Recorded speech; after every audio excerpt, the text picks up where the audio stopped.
Amarti Shemirat derachai mechato bilshoni, Shemirat lefi machsom.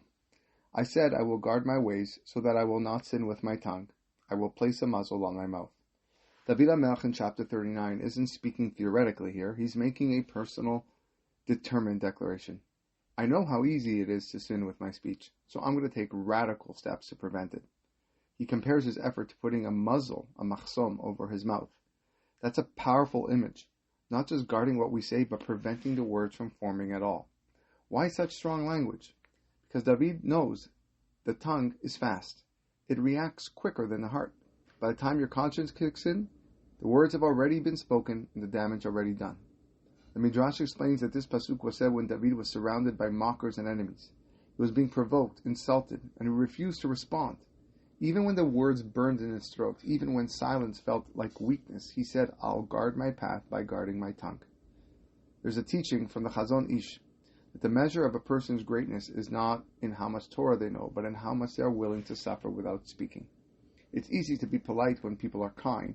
It's another thing entirely to stay silent when we're being insulted, misunderstood, or excluded.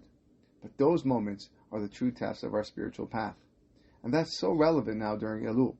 Elul is not just about teshuvah for the things we've done, it's about preventing future sin. And there's no greater area of spiritual leaks than speech.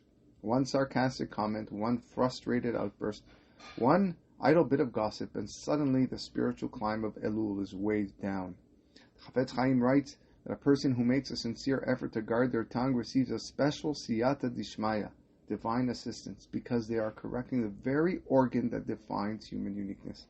After all, what separates us from animals? Not strength, not instinct, it's the power of speech. Ruach memalela. So what can we take away? Choose one conversation, maybe with a spouse, a co-worker, or a child, where you commit to full Shemirat Halashon. When you're tempted to respond sharply or sarcastically, pause and say this pasuk out loud. I will guard my ways that I not sin with my tongue. Maybe write it on a sticky note. Put it on your mirror. Let it become your Elul mantra. And in doing so, we not only guard our path, we begin to walk a new one.